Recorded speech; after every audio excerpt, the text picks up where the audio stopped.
आम्ही 5000 लोकांचं डोळ्याचं ऑपरेशन केलं होतं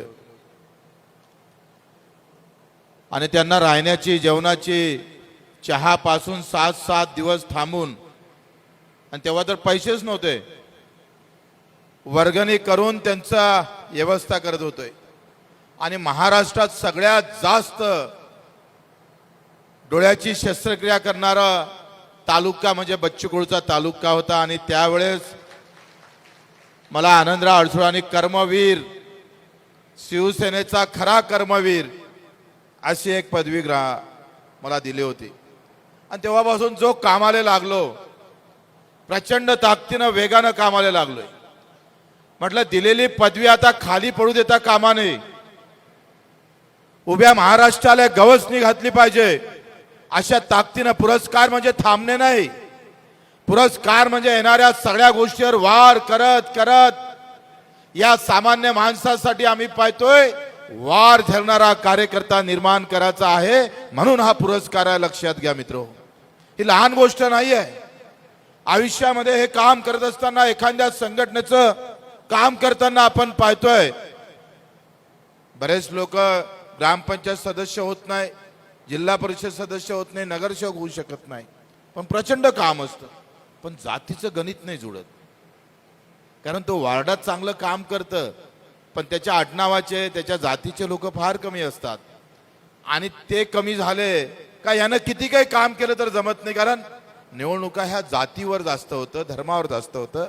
आणि मग असा जो कार्यकर्ता आहे त्याला ग्रामपंचायत सदस्यपद नाही भेटलं तरी प्रहारचा पुरस्कार त्याच्या खांद्यावर देण्याचं काम आम्ही या माध्यमातून केलं आहे मित्र. आणि कार्यकर्त्याशिवाय पक्षच नाही आहे. हे तुम्ही आम्ही इथं बसणारे किती काही इकडे तिकडे उलटून बसल्या, खुर्च्या लहान ठेवा, मोठ्या ठेवा, पण हे जर नाही आहे तर तुम्हारी क्या औकात है? तुम्हारी कोई औकात नाही आहे. आमची काय औकात आहे?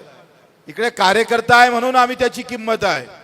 आणि ज्या कार्यकर्त्याच्या ताकदीवरच पक्ष मोठे होतात, पद मिळतात, कोणी मंत्री होतं, मुख्यमंत्री होतंय. पण कार्यकर्त्याला मात्र बाजूला ठेवून आपण पाहतोय येणारी वाटचाल चालू असते. आणि ते थांबवावी, कारण प्रहार काही पूर्ण राजकीय पक्ष नाही आहे. एखादी निवडणूक हे बोनस आहे, पण आयुष्यभर सेवा करणारं काम प्रहारमध्ये आम्हाला करायचं आहे. आणि त्याच्यामुळे बऱ्याच गोष्टी आपण पाहतोय का जे इतर पक्षात आहे ते या पक्षात तुम्हाला भेटणं कठीणच आहे. म्हणजे चुकून जर त्याच्या डोक्यात जर हे घेऊन आला असेल की भाई वही रेस्टोरेंट बार फिर हमारा जाना, थोडं व्यवस्थित सोनं गिनं त्याचं कळं, असं काही डोक्यात ठेवून आलेल्या कार्यकर्त्यानं निश्चितच त्यानं आल्या पावली वापस गेला तरी चालतं. सोनं आम्ही पाहतोय गळ्यातल्यापेक्षा कोणाला मदतीसाठी अधिक चांगलं शोभून दिसतं, लक्षात घ्या. म्हणून गळ्यात सोनं घालणारी औलाद आम्हाला नको आहे, त्या सोन्याचा उपयोग गरिबांसाठी करणारी औलाद पाहिजे आहे. आणि म्हणून असे जे काही महावीर असतात त्याला बाजूला ठेवून काम करणाऱ्या कार्यकर्त्याची गरज असतं. आमचा रमेश पाटील या सोलापूरला पहिल्यांदा आलो, पहिले रमेश पाटलाच्या घरात गेलो होतो, घरी गेलो होतो, मला आठवतंय. आणि पहिली शाखा आम्ही नाना इंगळेच्या गावात ओपन केली, दत्ता मस्के होते. आणि ते अमोल जगदळे कुठे गेले? हे इथं आहे. ते कधी तिकडे बसले, कधी इकडे बसले. तुम्ही कुठेही बसले तर आमच्या मनात मात्र नक्की आहे, तुम कहाँ भी बैठे उससे क्या लेन देन है भाई. बरेच लोक म्हणते का मला खाली बसावं लागलं, मी तर जिल्हा प्रमुख आहे. मित्र लक्षात घ्या, माणूस कुठं बसला हे महत्वाचं नाही, माणूस जिथं बसन असेल ना ती जागा पवित्र झाली पाहिजे, ती खरी तर मजबूत झाली पाहिजे. नाही तर तुम्ही कुठेही बसा, हो कुठेही बसले तर किंमत काय? तुमच्या बसण्या उठण्यावर लोक लक्ष ठेवत नाही. लक्षात घ्या, तुमने कितना बड़ा बैनर बनाया उससे ज्यादा कितनी ज्यादा सेवा किया हो ज्यादा महत्वपूर्ण होती है. आणि म्हणून आम्ही पाहतोय का या सगळ्या अशा कार्यकर्त्याची गरज आहे. मित्र, महाराष्ट्राने देशामध्ये जे काही अवकाळी आले लागले, काय अवस्था आहे देशाची आणि महाराष्ट्राची. आजही आम्ही पाहतोय गरीब उपाशी मरतोय.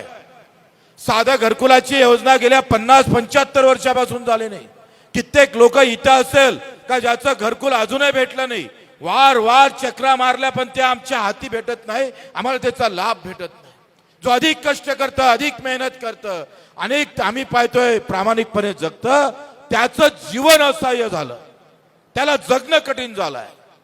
आणि मग जाती धर्माच्या लढाईमध्ये एकंदरीत तुम्ही लक्षात घ्या का तुम्ही कार्यकर्ते आहे, तुम्ही देशामध्ये काय चाललं, पक्ष कशा पद्धतीनं तुम्हाला जातीपाती धर्मावर नेण्याचा प्रयत्न करतं, इथला मीडिया असू द्या का अधिक कोणी असू द्या, तुम्हाला व्यवस्थित तुमच्या मूळ गोष्टीपासून दूर नेण्याचा प्रयत्न होत आहे. आणि ते कार्यकर्त्यांना हेरलं पाहिजे. आणि यांचा IT सेल आहे, रोज काही ना काही एखादी बातमी अशी टाकतं का जिथं जात पात धर्माच्या नावावर दंगल झाली पाहिजे, कार्यकर्ता निर्माण झाला पाहिजे, त्यानं त्याच्या बापाला विसरला पाहिजे, पण हाती पक्षाचा झेंडा घेतला पाहिजे, अशी जी काही कारस्थानं सुरू आहे त्याला वार करण्याचं काम येत्या काळात प्रहारले करावं लागेल. तुम्हाला एक वैचारिक लढाई लढावं लागेल, जी विचाराची लढाई आहे, जी गरिबाची आहे, त्याच्या कष्टाची आहे, त्याच्या मेहनतीची आहे, ती लढाई लढण्यासाठी आम्हाला सज्ज व्हायचं आहे. आजही ऊस उत्पादक शेतकरी इथं पाय घासून मरत आहे. दुधाचे तर हेले होऊन गेले, 40% वर दूध आम्हाला पाहतोय प्रदूषित येतं, दूषित येतं 40% वर. एकंदरीत आम्ही जर सगळा सर्वे केला तर सगळ्यात जास्त कॅन्सरचं प्रमाण पुऱ्या जगामध्ये या देशात आहे, भारत देशात आहे. कारण प्रत्येक पदार्थ आम्ही पाहतोय तो करप्ट झाल्याशिवाय येतच नाही, तो भेसळयुक्तच येतोय. आज दुधाची फक्त भेसळ थांबली तर मला असं वाटतं एकही आंदोलन करायची गरज नाही. दुधाले मागेल तेवढा भाव भेटू शकतं, पण भेसळ थांबत नाही. सरकारमध्ये कोणाचं असू दे, काँग्रेसचं असू दे का भाजपचं असू दे, ते थांबत का नाही? आमच्या उसाले भाव का भेटत नाही? सोयाबीनवाला मरतं का? अजून घर का भेटलं नाही? दिव्यांगाला अजून 6,000 रुपये महिना का वाढला नाही? अजितदादाचा महिना जेव्हा पहिल्यांदा निवडून आला तेव्हा अजित पवारचा महिना 55,000 होता आणि आता 3 लाख रुपये झाला. अजित पवारला या मानधनाची महिन्याची किती गरज आहे, ज्याला 2 पायनी त्याला किती गरज आहे, याचं साधं गणित जर तुम्हाला समजत नसेल तर तुमची लायकी आहे का साले हो तिकडे सरकारमध्ये राहायची? काय लायकी आहे तुमची? तुम्हाला एवढेच समजत नसेल का माझ्यापेक्षा अधिक महिना कोणाला द्यायची गरज आहे, हे साधं तारतम्य जर सरकारमध्ये राहून तुम्हाला समजत नसेल तर तुम्ही प्रभू रामचंद्राचं नाव घ्या का शिवाजी महाराजचं नाव घ्या, काही अर्थ उरत नाही. बाबासाहेब आंबेडकरांच्या घोषणा करायच्या, शिवाजी महाराजच्या घोषणा करायच्या आणि विचार मात्र सोडून द्यायचे. व्यवस्थित आम्ही पाहतोय गरिबाला बाजूने काढण्याचा प्रयत्न होतोय. मग अशा वेळेस कार्यकर्ता म्हणून माझं काय काम आहे? मग दत्ता मस्केचा गट वेगळा झाला, अजित कुलकर्णीचा वेगळा गट झाला, शिंदे अलग बोंबलते, मयूर अलग बोंबलते, याच्यासाठी थोडं बोलावलं पक्षात तुम्हाला? तुम्हाला गटच तयार करायचे आहेत तो दुसऱ्या पक्षात जा, तिथं नवीन गट तयार करा, आम्हाला सोडून द्या. जरूरत नहीं है ज्यादा लोगों की, एक अकेला भी काफी होता, भगत सिंह कच भी हो सकते हैं हम, उसकी कुछ परवाह नहीं है. मित्र, जर सामान्य माणसाचं काम आहे तर मागं किती लोक आहे हे पाहण्याची मानसिकता आमची नाही आहे, बिलकुल नाही आहे. मागं आमच्या किती आहे याच्यापेक्षा आमच्या डोक्यात काय ते महत्वाचं आहे. आणि आमच्या डोक्यातला भगतसिंग आम्ही सांगतोय, जेथपर्यंत या शरीरात रक्ताचा एक एक बूंद आहे तोपर्यंत तो विचार आमच्या डोक्यात राहणार आहे, जो गरिबाच्या भल्यासाठी असेल, माझ्या शेतकऱ्याच्या भल्यासाठी असेल. या विचारानं एकत्र होणारा आमचा कार्यकर्ता महाराष्ट्राच्या कानाकोपऱ्यात तयार झाला पाहिजे. आम्ही वरच्या वरिष्ठ नेत्यांच्या विरोधात लढतोय. तुम्ही गावातल्या तो जिल्हा परिषदचा सदस्य असेल, जो जिल्हा प्रमुख असेल, जो इतर पक्ष आम्ही पाहतोय जातीपातीच्या भानगडी तुम्हाला अटकून ठेवत असेल, त्याच्यासोबत तुम्हाला संघर्ष करायचा आहे. काही मोठी गोष्ट नाही आहे. मला वाटते कार्यक्रम अतिशय चांगला घेतला. दत्ताभाऊ असेल, अजित कुलकर्णी असेल, आमचा मंगेश ठाकरे असेल, जे काही निरीक्षक आहे महेश बडे आहे, यांच्यासाठी एकदा टाळ्या वाजवा. मला वाटतं सगळ्यात जास्त अमरावती नंतर पुरस्कार घेणारा कोणता विभाग आहे तो हा सोलापूर विभाग आहे, लक्षात घ्या. अमरावतीच्या नंतर तुम्ही स्थान मजबूत केलेलं आहे. अमरावतीच्या लाईन मध्ये तुम्ही बसलेले आहे, अमरावती जिल्ह्याच्या लाईन मध्ये तुम्ही बसलेले आहे, लक्षात घ्या. जबाबदारी वाढत आहे. थोडं कमी जास्त असतं माणसाला, मान प्रतिष्ठा थोड्याशा बाजूला ठेवावं लागतं. काम करायचं असेल तर त्यागाची भूमिका ठेवावं लागतं. 116 दिवस भगतसिंगाचं उपोषण होतंय, ते जेलात. जागा केवढी होती माहित आहे? हा आमचा बेंच आहे ना, एवढी जागा त्याच्या झोपाले नव्हती. 3000च्या वर ते पुस्तकं वाचले भगतसिंगानं अशा अवस्थेमध्ये. फक्त डोक्यात देश होता, देशाशिवाय काहीच नव्हतं. कोण मुसलमान, कोण हिंदू, कोण मराठा, कोण ओबीसी हा विषय नव्हता भाऊ. विषय होता या देशाचं स्वातंत्र्य. 24व्या वर्षी भगतसिंग उभा राहत आणि फासावर सुद्धा हसत हसत जात. ती भूमिका फार महत्वाची आहे. पद घेणं सोपं असतं, पण पद नसताना काम करणं खऱ्या अर्थानं आम्ही पाहतोय ती खरी कामगिरी असतं. संताजी धनाजी जोड पद नव्हतं ना, ते सरदार होते ना सेनापती होते. एक काळ असा महाराष्ट्राचा होता का तिथं राजाचा प्रभावच नव्हता. राजा होता पण प्रभाव नव्हता. आणि मग जेव्हा राजा प्रभावहीन होता तेव्हा महाराष्ट्र लुटल्या जात होता, तोडल्या जात होता, लचके तोडल्या जात होते. ते एकाच समाजाचे नाही, हिंदू असू दे का मुसलमान असू दे. तुम्ही एक उदाहरण कधी ऐका का छत्रपती एखाद्या स्वराज्यात एखादी लढाई लढायला निघाले आणि त्याने कोणत्या एखाद्या महिलेचा बलात्कार केला, त्याचे काहीतरी चारित्र्य हनन केलं किंवा एखाद्याला विनाकारण मारलं, अशी एकही घटना छत्रपती शिवरायाच्या आयुष्यात घडत नाही. औरंगजेबाला आम्ही का मानत नाही? कारण त्याच्या आयुष्यात ह्या घटना सगळ्यात जास्त आहे. स्वतःच्या भावाला तो त्यानं सोडलं नाही, त्याला तो मुसलमान आहे म्हणून विरोध नाही आहे. करनी जो खराब थी इसलिए विरोध है. विरोध आम्ही पाहतोय राजाचं खरं पवित्र्याचं काम ज्या छत्रपती शिवरायानं करत असताना धनाजी संताजी सारखे हे लहान सैनिक तयार होतं आणि अवघ्या राज्याला वाचवण्याचं काम करतंय. पद काहीच नाही आहे, राजा नाही आहे आणि तरी सैन्य घेऊन लढताय. किती बाजूने आहे माहित नाही आणि सगळी जोखीम घेऊन तुमच्या आमच्यासाठी 350 वर्ष अगोदर लढणाऱ्या त्या सैनिकाला आपण थोडं डोक्यात ठेवलं पाहिजे. नाहीतर तुमचं तर असं काम आहे, आज स्टेजवर बोलावलं नाही तरी तुम्ही नाराज होताय. तुम्हाला एखादा फोन झाला नाही तरी तुम्ही नाराज होताय. बहुपक्षीय प्रहार संघटना नाराजीसाठी नाही आहे, काम करणाऱ्या कार्यकर्त्यासाठी आहे. एखादा पुरस्कार होऊ शकतं, गलतीनं चुकीच्या माणसाला गेला असेल, त्यानं पाठवले असेल, पण याचा अर्थ ही मोहीमच बेकार आहे असं होऊ शकत नाही. ही अशीच दरवर्षी आपण चालू ठेवणार आहे आणि हे चालू ठेवता ठेवता मला हा खरं तर माझ्या डोक्यातली संघटना पाहायची आहे. मला नेहमी आठवतंय का सरकार कोणाचं जरी असलं तरी अंकुश मात्र प्रहारचा असला पाहिजे. हम बोलेंगे तो उठेंगे. म्हणून या भूमिकेसाठी सत्तेत जाणं फार महत्वाचं नाही आहे. मला माहिती आहे जेव्हा मी आमदार नव्हतो तेव्हा सत्ता 10 हलवली होती आणि एकटा आमदार होतो तरी विधानसभेमध्ये बच्चू कडू कुठेही कमी नाही पडला.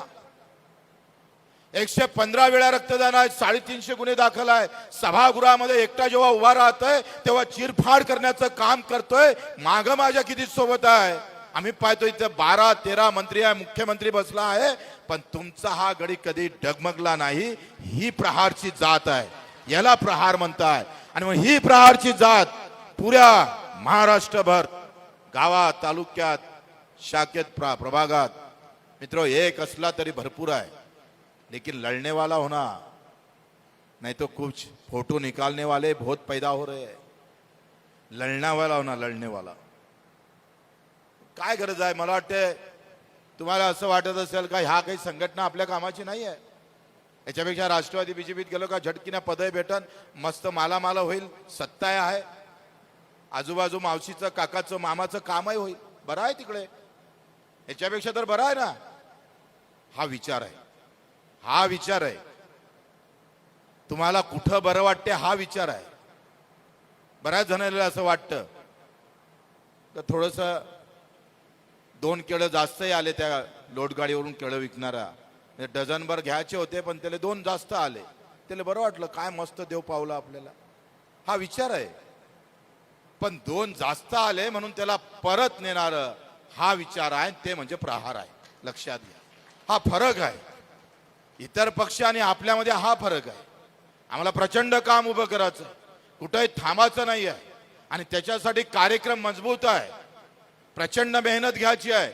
मी 3 दिवसापासून बाहेर निघालो, अजून 2 दिवस बाहेर आहे, पुन्हा रिटर्न आहे, थांबतच नाही. ठहर नाही का नाही, बिलकुल नाही. जेथपर्यंत या सामान्य माणसाला न्याय भेटत नाही आणि सरकार सामान्य माणसासाठी खाली उतरत नाही, तोपर्यंत बच्चू कडू थांबणार नाही, तुम्हालाही थांबायचं नाही. 2 तारखेला अजितदादा पवार त्याच्या बारामतीत सभा घेणारा, तिथून आपण आंदोलनाची सुरुवात करतोय. आसू टू किंवा विद्रोह. मित्र, बारामतीला आम्ही 4 वाजता या भागातल्या सगळ्या लोकांना त्या बारामतीत यायचं आहे. अजितदादांना असं म्हटलंय का बजेटमध्ये कुछ नाही आहे, पैसेच नाही आहे सरकारजवळ, काय कराव.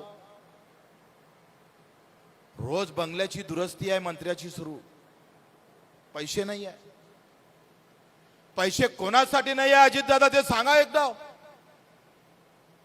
पैसे ठेकेदारासाठी आहे ना, पैसे बिल्डरासाठी आहे ना, पैसे अधिकाऱ्यासाठी आहे ना, पैसे तुमच्या पगारासाठी आहे ना, पैसे तुमच्या बंगल्यासाठी आहे, पैसे तुमच्या गाडी घोड्यासाठी आहे, कार्यक्रमासाठी आहे. आणि ज्याला 2 पाय नाही त्याच्यासाठी पैसे नसन तर हम आपको छोड़ने वाले नहीं है. कर्जमाफी बोलाव तर अजितदादा बोलायला तयार नाही. आणि देवेंद्रजी तर गडी असा आहे, ते भाषणात निवडणुकीच्या एवढे बोंबलत होते. फक्त एकदा भाजप सरकार आलं, त्यांची स्टाईल मला मारता येत नाही, कारण आपण त्याच्यासारखे नाही आहे. आणि ते नेहमी इतक्या जोराने बोंबलाचे, शेतकऱ्याचा 7-12 कोरा कोरा कोरा. अहो देवेंद्रजी बोला बोला, बोलतच नाही. काय फेमिकॉल टाकला का, जीप का चिपकली का जांभळाले तुमची. देवेंद्र फडणवीस बोलायला तयार नाही. कापूस असू दे, सगळ्या पिकावर, म्हणजे आम्ही ऊसापासून सोयाबीन, कापूस, तूर, सगळ्या गोष्टीसाठी काय सांगितलं भाजपानं का सगळ्या हमी भावावर 20% बोनस देऊ. कापसा ऊसाला किती बोनस भेटायला पाहिजे, किमान एका टना मागं 2000, 1500 ते 2000 भेटायला पाहिजे. कधी देणार आहे तुम्ही? बोलले, मतं घेतले आमचे, कधी देणार आहेत सांगा. 6000 रुपये महिना दिव्यांगाचा कधी होणार आहे? आणि त्याची सुरुवात आपण 2 जूनला करतोय, बारामतीतून. बारामतीतून आम्ही सुरुवात करतोय. एक दाढीवाला आहे आणि 2 बगर दाढीचे आहे. या सरकारला पुन्हा सांगायचं आहे की तुमको सबको घेरने के लिए ये बच्चू कडू, एक दाढीवाला काफी आहे. आणि बारामतीपासून आपण सुरुवात करणार आहोत. बारामतीला 2 तारखेला बारामती, 2 तारखेच्या रात्री आम्ही जाणार आहोत अहिल्यादेवी होळकरांच्या गावामध्ये. ज्या अहिल्यादेवी आणि आम्ही पाहतोय हे स्वराज्य निर्माण करण्याचं, त्याला वाचवण्याचं काम केलं. स्वराज्य वाचवण्याचं निर्माण तर आम्ही पाहतोय छत्रपतीने केलं, पण ते स्वराज्य वाचवण्याचं काम अहिल्यादेवी होळकरांनी केलं. आणि त्यांच्या गावी आपण मुक्कामी राहू. 3 तारखेला पंकजताई मुंडे यांच्या गावात जाऊन सभा घ्यायची आहे. त्यांच्याकडे पशुसंवर्धनचं खातं आहे आणि आज पशु व्यवसाय पूर्ण डबघाईस आलेला आहे. गोपीनाथ मुंडे साहेबांची एकंदरीत कारकीर्द ही शेतकऱ्याच्या बाजूची राहिली. आणि म्हणून आम्ही पाहतोय का तुम्हाला काय करायचं आहे, तुम्हाला बारामतीला यायचं आहे सगळ्यांना. आमच्याजवळ गाडी नाही, डिझेलही नाही, फक्त जेवणाची व्यवस्था करू. गाडी तुमची, डिझेल तुमचं, जेवण आमचं, राहण्याचं. तुम्ही टाळ्या वाजवल्या याच्याबद्दल धन्यवाद. एकदा यांच्यासाठी टाळ्या वाजवा. बगर पैशात लोक, म्हणजे तुम्ही तर मला असं वाटलं का मग काय सांगता कशाला, मग आंदोलन काय बच्चू कडूसाठी आहे. बारामतीला तुम्हाला 3-4 वाजेपर्यंत पोहोचायचं. तिथे एक भली मोठी सभा घेऊन आपण नगरच्या मार्गे जाऊ. नगरवरून आम्ही परळीला येऊ. परळीला 8-9 वाजता सभा होईल आणि 8-9 वाजता तुम्हाला परतीचा प्रवास तुमच्या जिल्ह्यात, तालुक्यात करायचं आहे. सगळ्याची तयारी आहे, याची तयारी आहे. चला धन्यवाद.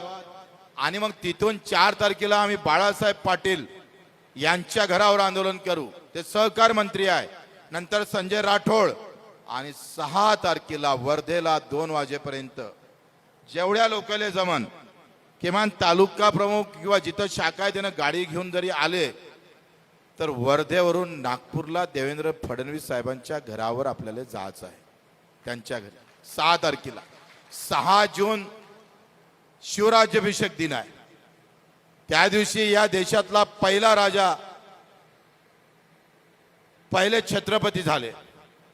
हे जगातली पहिली घटना आहे.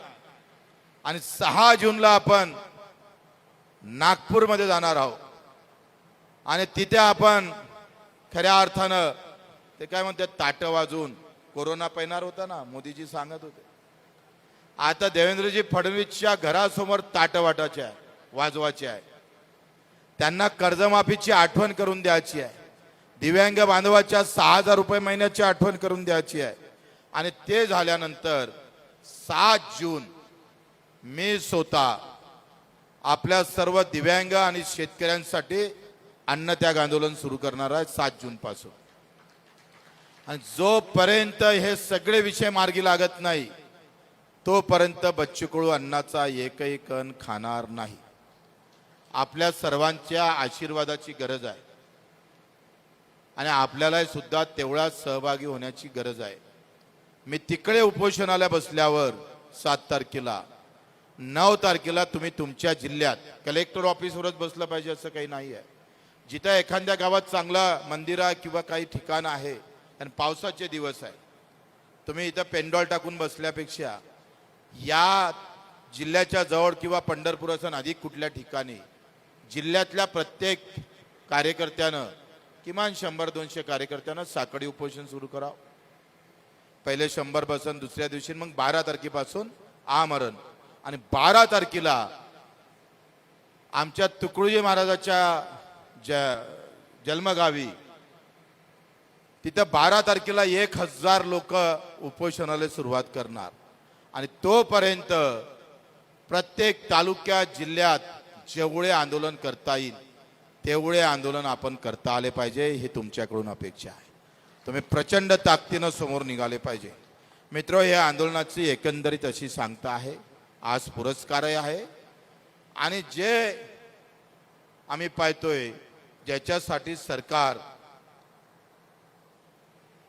तुमच्या आमच्यापासून दूर ठेवण्याचा प्रयत्न करतं, त्यासाठी ते तिरस्कार करतं सरकार.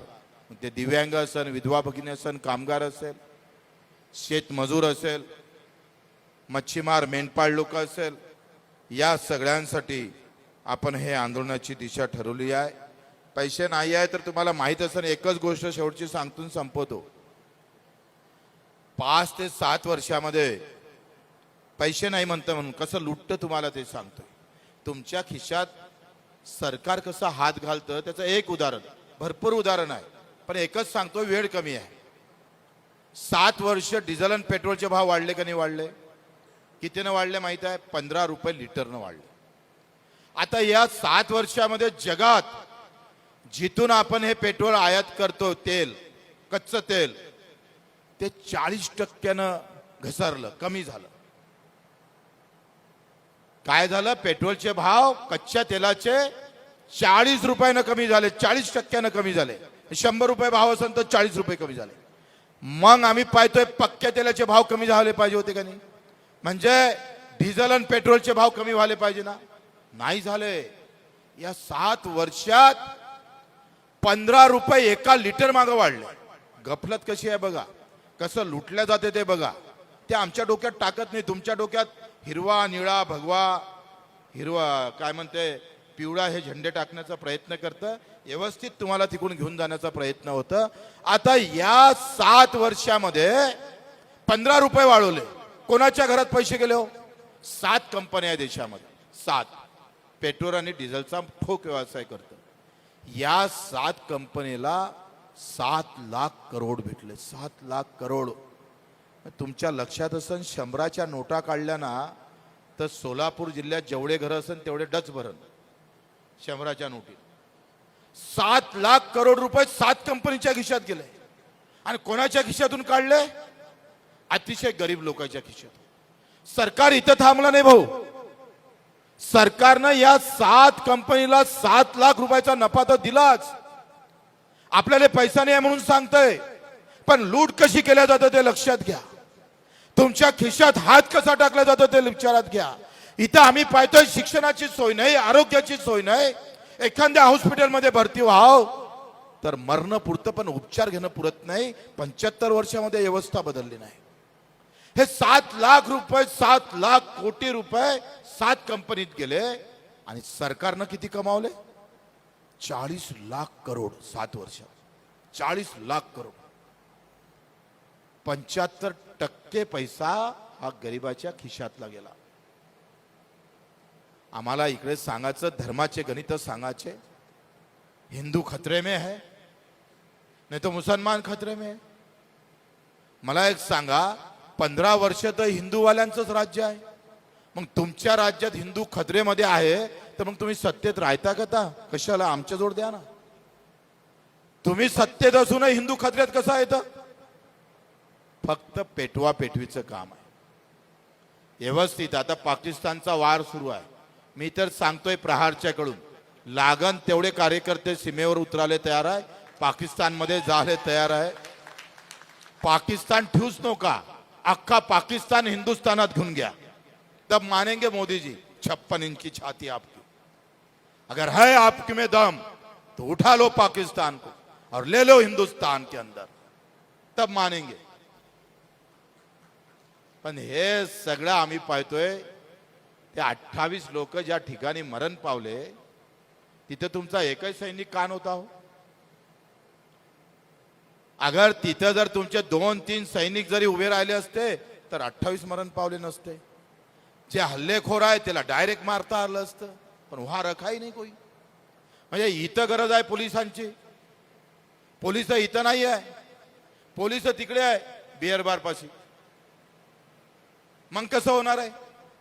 मग आमचे अमित शाह म्हणते चूक हो गई, वो तो चूक हो गई. तेरे बाप का राज है, चूक हो गई.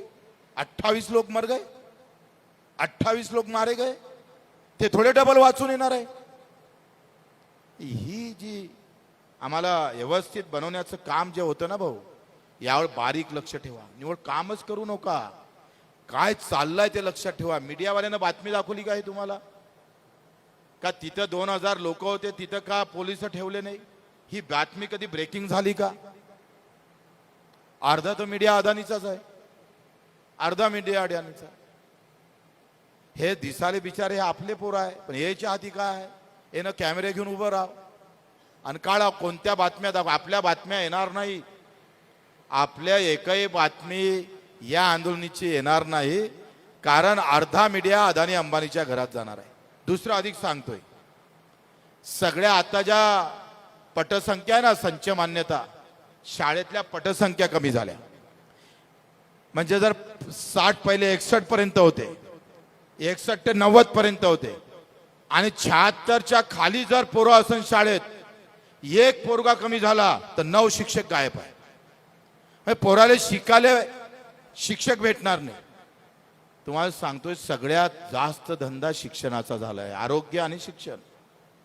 आणि अदानी अंबानीच्या तुमच्या भागात एवढ्या मोठ्या शाळा दिसल पुढं का? गरिबाचं शिक्षण संपलेलं असन. पहिले जातीच्या नावानं शिक्षण भेटत नव्हतं, आता पैसा नाही म्हणून शिक्षण भेटणार नाही. 75व्या वर्षामध्ये झालेला बदल लक्षात घ्या. निव्वळ डोक्यात जात आणि धर्म घालू नका. माझ्यावर येणारी आपत्ती लक्षात ठेवा, यावर बारीक लक्ष घ्या. तुम्हाला धर्म आणि जातीच्या नावानं पेटून दिल्या जात असन तर त्याला सांगा का माझ्या बापाचं शेतकऱ्याचं काय करतं ते पहिले सांग, मग आम्हाला धर्म आणि जात सांग. असं आम्ही पाहतोय ठणकावून सांगणारा कार्यकर्ता निर्माण झाला पाहिजे. आपल्याकडून ह्याच अपेक्षा आहे.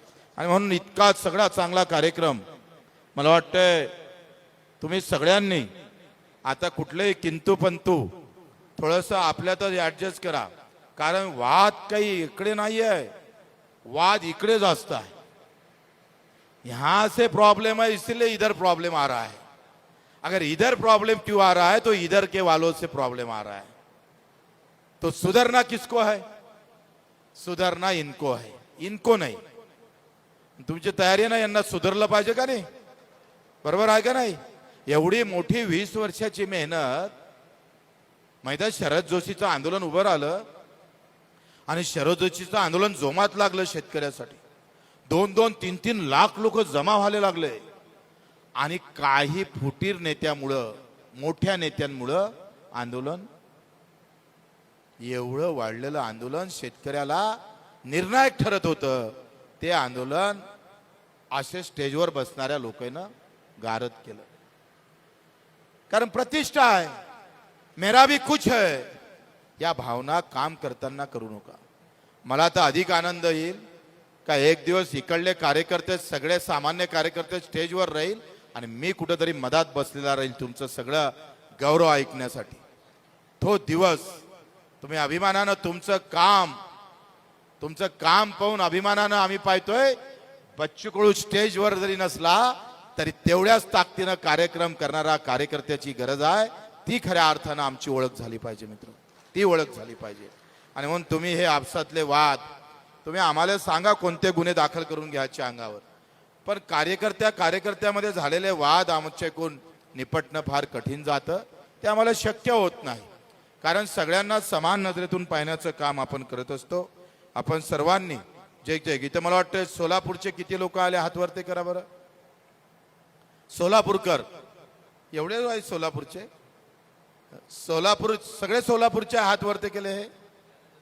हा, आणि सोलापूर शहर फक्त ग्रामीण 16, सोलापूर शहरातले किती कार्यकर्ते आहे? हा बरं, सोलापूर शहर, हा ठीक आहे, समान आहे. आणि इकडे धाराशिवचे किती आहे? धाराशिव हे एवढे धाराशिवचे आहे हो, हे इकडे पण आहे. चला बरे आहे. आणि लातूर एवढेच आले काहून रे? हे इकडे आहे. जोर मारा लागतं थोडं. राजाभाऊचं काम चांगलं आहे, पण इकडे आले नसन, त्याला असं वाटलं लातूरले कार्यक्रम घेतला असतं तर माझे जास्त आले असते. कार्यक्रम कोई भी हो, लेकिन कार्यक्रम करेक्ट लगना चाहिए, करेक्ट होना चाहिए. आणि म्हणून आम्ही सर्वांचा आभार मानतो. आपण सर्वांनी एवढा सगळा जीव बच्चू कडूवर लावला, या कार्यावर लावला, त्याबद्दल आपले आभार, धन्यवाद. जय हिंद, जय महाराष्ट्र.